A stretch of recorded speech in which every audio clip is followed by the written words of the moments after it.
संसद के बजट सत्र का प्रथम चरण आज समाप्त हो जाएगा, पर बजट का जो सत्र है उसका दूसरा चरण 9 मार्च से शुरू होगा। इसमें मुख्यतः दो ही केवल बातें थी। एक तो राष्ट्रपति का अभिभाषण और दूसरा बजट। बजट पे चर्चा आज आरंभ हुई है, वो अधूरी रहेगी राज्यसभा में, क्योंकि एक दिन का समय पर्याप्त नहीं है। तो बजट का भी चर्चा पुनः आरंभ होगी मार्च महीने में। दोनों विषयों पर हमने अपनी टिप्पणी करी है। राष्ट्रपति के अभिभाषण में विस्तृत रूप से बहस में हिस्सा लेते हुए कि ना केवल वो नीरस है, खोखला रहा, पर उसमें कोई रूपरेखा नहीं है देश में विकास लाने की। इस सरकार की सोच और प्राथमिकताएं गलत हैं। आज तक इस सरकार ने जो प्रतिबद्धताएं की थी, पहले अभिभाषण में 2014, दूसरा अभिभाषण 2015, तीसरा अभिभाषण 2016, ये चौथा अभिभाषण था। पहले के 3 आप उठा के देख ले, अधिकांश आप यही देखेंगे कि काम पूरे नहीं हुए, कुछ शुरू भी नहीं हुए। पर आई बार कोई आकर्षक शब्द या वजनदार शब्दों को लाकर वो नई चीज़ों की घोषणा कर देते हैं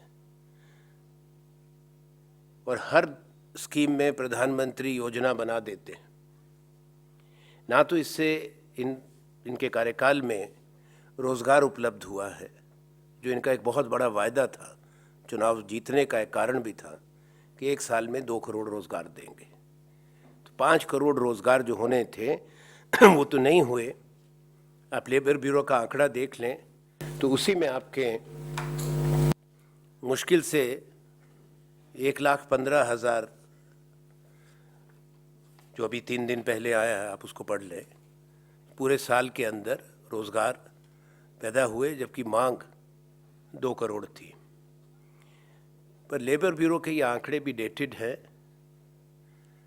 These figures relate to a period prior to demonetization. Post demonetization,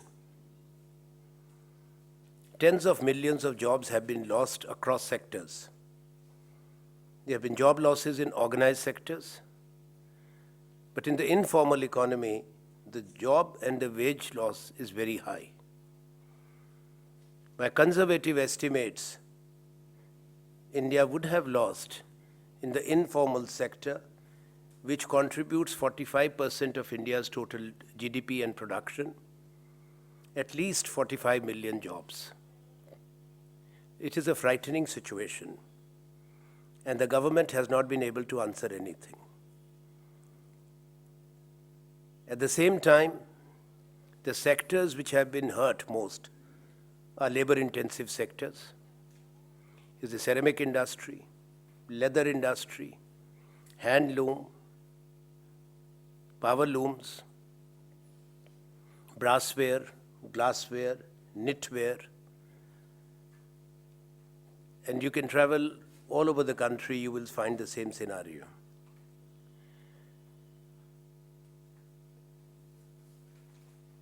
हमारी सोच इसमें और समझ बड़ी स्पष्ट है कि हमारी इकोनॉमी को दोबारा पटरी पर आने में समय लगेगा।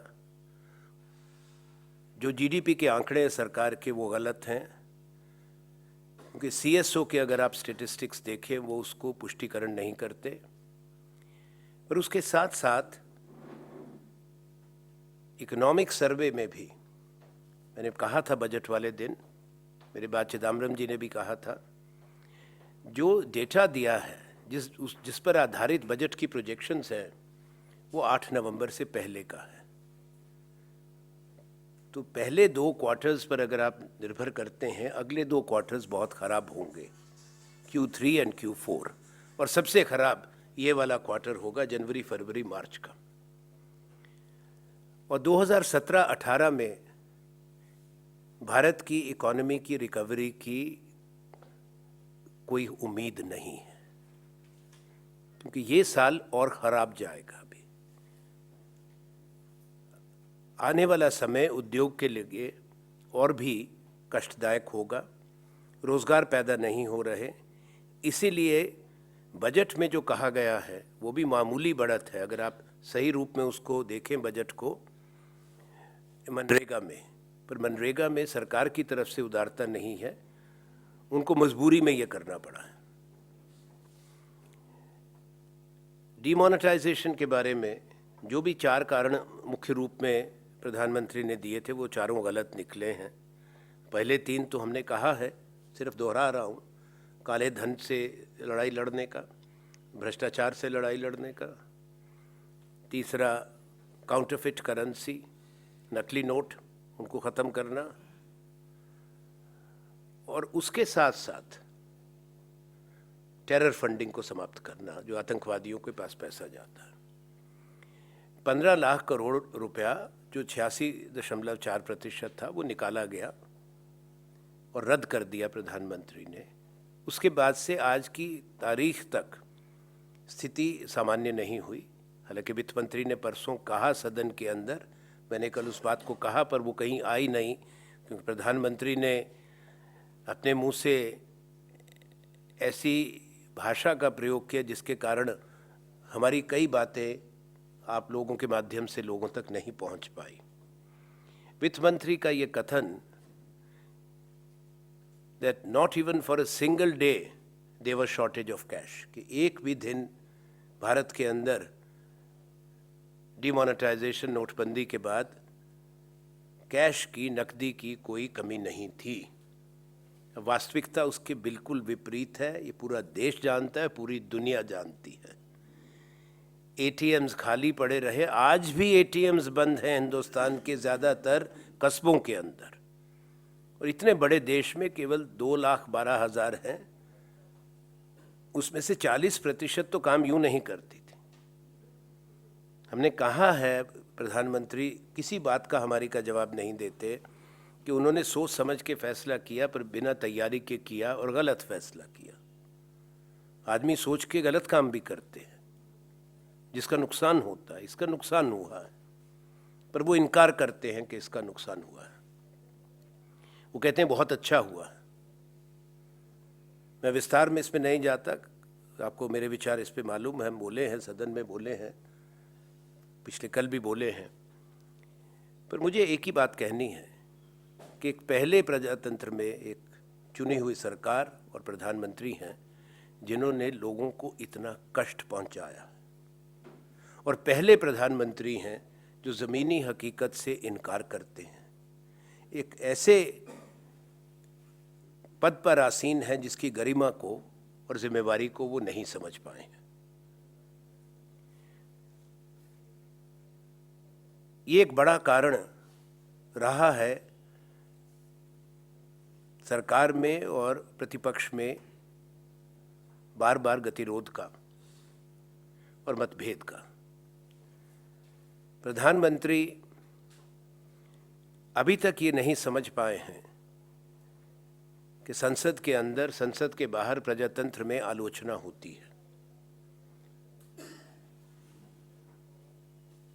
और राजनीतिक दलों की अपनी अपनी विचारधारा होती है जिसमें विरोधाभास रहता है। इसलिए राजनीतिक विरोधियों को और विरोधी दलों को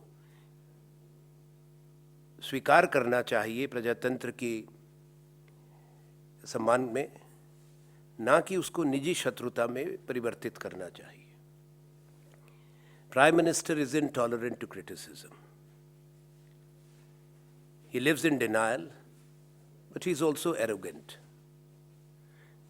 He has injected bitterness in the political narrative.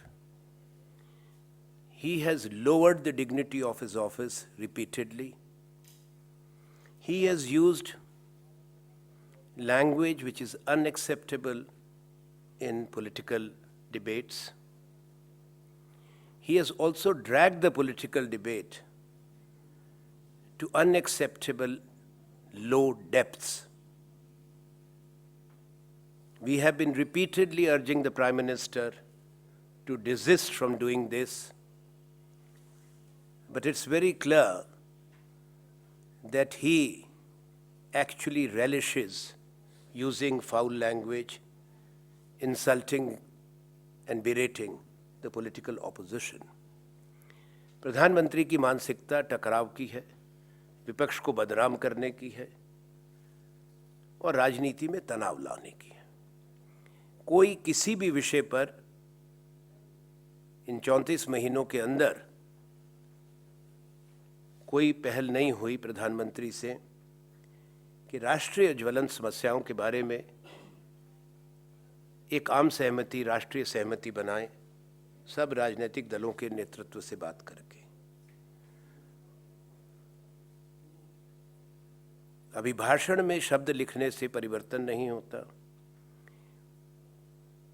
अभिभाषण में ये लिख के कि संवाद होना चाहिए, समन्वय होना चाहिए, समन्वय विरोधियों को अपमानित करके, कलंकित करके और अभद्र भाषा का प्रयोग करके कभी नहीं हो सकता।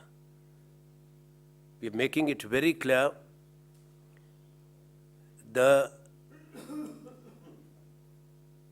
manner in which the Prime Minister has conducted his own speeches, the kind of language that he has used, and the fact that he has deliberately provoked and targeted the opposition, which is unbecoming of a Prime Minister when he calls the opposition party scam, giving an impression as if he and his party alone represent the correct values and integrity required in Indian democracy. We condemn it. And we want to make it very clear that we have boycotted the Prime Minister yesterday. We walked out. The Congress party consciously took this decision because we could not have been sitting there as he was hurling insults and abuses on our leaders, former Prime Minister Dr. Manmohan Singh, without any provocation from him. And in addition to that, he insulted the memory of Shrimati Indira Gandhi, the martyred Prime Minister of India. He violated the rules of business and the ethics of the House. He breached the privileges of the members because Dr. Manmohan Singh, as a sitting member, has his special privileges. Prime Minister could not have said anything without giving a notice and bringing a substantive motion. We have pointed it out today. Therefore, and this must be understood, because I have listened to BJP President Amit Shah, I have listened to Venkaiah Naidu. We know what BJP is saying. They are saying we have disrespected the Prime Minister. Prime Minister has insulted Indian democracy and Parliament, and we cannot accept what he has done.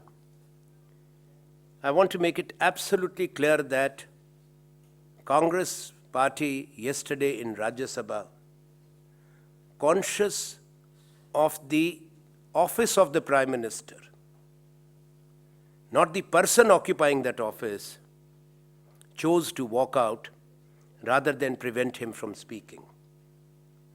BJP in the past, go by record, prevented Dr. Manmohan Singh from speaking, but we belong to a different ideological and cultural stream. We did not prevent the Prime Minister as he was engaged in vitriolic abuse and misleading the people. Of course, what he was saying widely gets covered. He had also made it clear that he will not listen to anybody from opposition. He will not answer any clarifications. आप में से काफ़ी लोगों को मालूम है, जिनको नहीं मालूम मैं आपके ज्ञान के लिए बता रहा हूँ। सरकार की तरफ से परसों ये कह दिया गया था कि विपक्ष को जो कहना है प्रधानमंत्री की गैर मौजूदगी में मंगलवार शाम तक ख़त्म कर दें।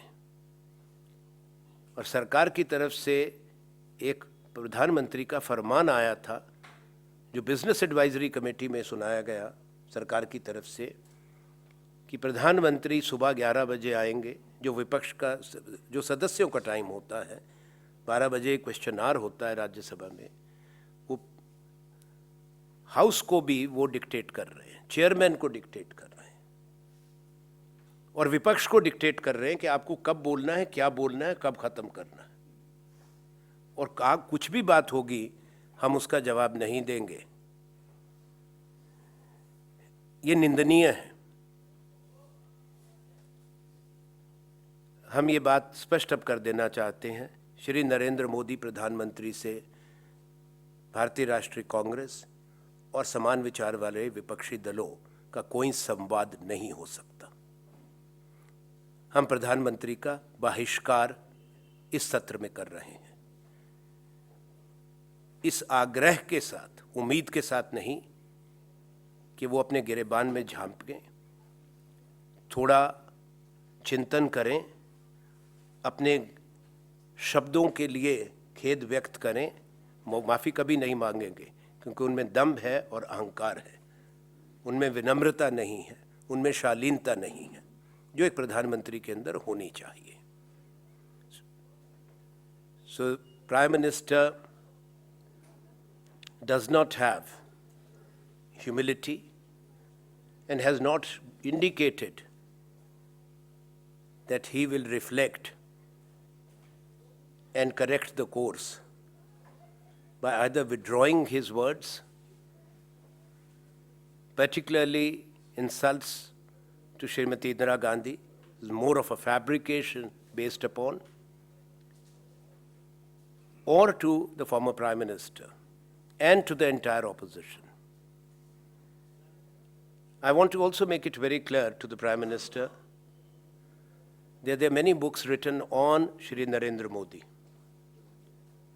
which are available and which, if any one of you is interested, our media department will make them available. But we have neither quoted from the book. He is alive to defend himself. But in Parliament, respecting the parliamentary traditions, we have not quoted what has been written disparaging him and his person. In none of the houses we have done that. If we have said something that is parliamentary, that shows the difference between the Congress party and the BJP. So I have said what I had to say about this part of the budget session. It is now for the people to judge where the country is heading. With this kind of mindset and the kind of lies being peddled, I am not comfortable using this word, but I am constrained to do so.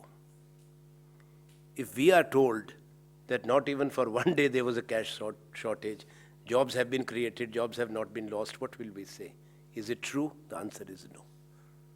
I cannot even say that they are moving away from truth. What is a lie is a lie. And Prime Minister does so with aplomb. Thank you. This session is a long session. The opposition parties will meet in the intersession period. Means now we have gone into recess and we will be coordinating our position very closely. Don't worry, let us meet again on the 9th of March in Parliament. This story, which the Prime Minister has scripted, will be concluded. The final chapter will be written by us, and Prime Minister must know that. I'm making it very clear. It is, he has started the first chapter, we will write the last chapter on this saga.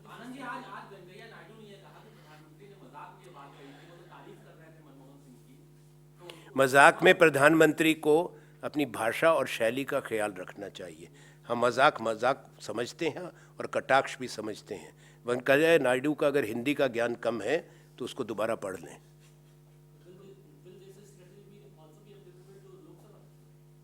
देखिए, जब party एक coordinated position लेंगी फिर वो सब सदनों में होगा। पार्टी जो तय करेगी। भारतीय राष्ट्रीय कांग्रेस दोनों सदनों में अलग अलग दल नहीं, और दूसरे राजनीतिक दल समाजवादी, कम्युनिस्ट, जेडीयू, दोनों दलों में राष्ट्रीय दल हैं, हम राजनीतिक दल हैं। हम आपस में बातचीत करके, क्योंकि सबको अपमानित किया।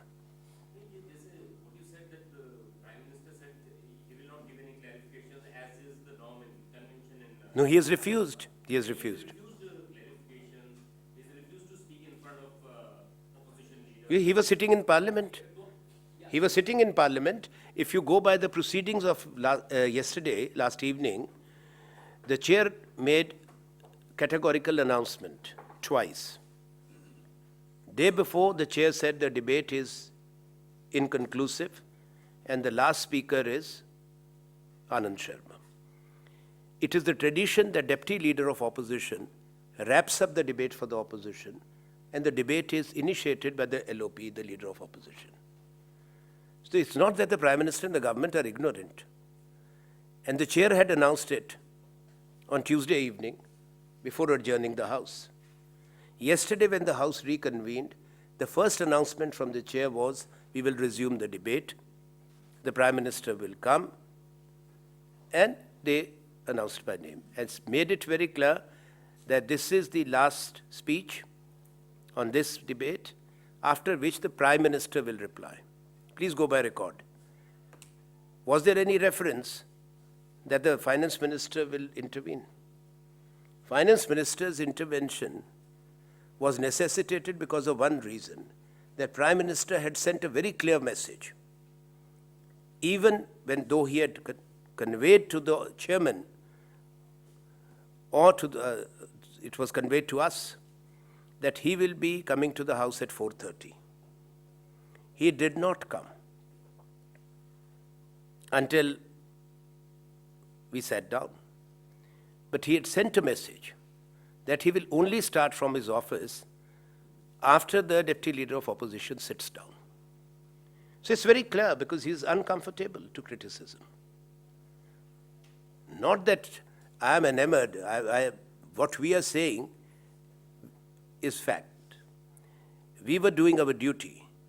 If there is disrespect and insult, it's coming from his side, not from us. No, but if the Prime Minister is even refusing to answer clarifications in Rajya Sabha, then how are you accepting it? It's been the convention norm. That's why we have said that we will boycott the Prime Minister when he comes to the House.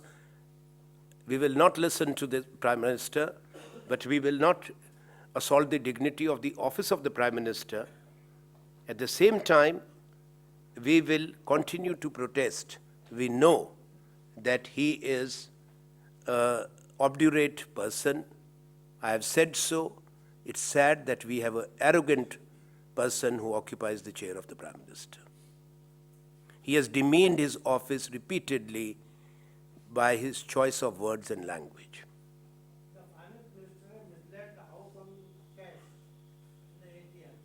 Will Congress bring a protest motion against I think already some members have taken it up, and as per the rules, if either he has to correct his statement, which ministers are allowed, and I hope that the Finance Minister, who understands the parliamentary rules and privileges, will correct that wrong statement of his. I just draw your attention regarding the question of political development in Tamil Nadu. How the Congress party is looking at the political development and the way the governor of Tamil Nadu in charge acting, and would you like to comment on this? No, you see, it is for the government of the day, the Prime Minister and the Home Minister, who have appointed the governor to ensure that the constitutional mandate is respected and the duties discharged as per the constitutional provisions. That's a short point which I want to make, nothing beyond that, because as you know, we are in opposition. If we were in government, we would have given a detailed response, but now we are not required to. Thank you. So just one reaction. Amit Shah in Tehri in Uttarakhand has spoken about Rahul Gandhi disrespecting Dr. Manmohan Singh when he was sitting alongside him and tore off the ordinance. Saying in what capacity does When he was sitting alongside, whose memory is wrong? Media has correct memory. Rahul Gandhi had his issues with the ordinance, but he was not sitting alongside Dr. Manmohan Singh when he did that. And he never tore off also. Thank you.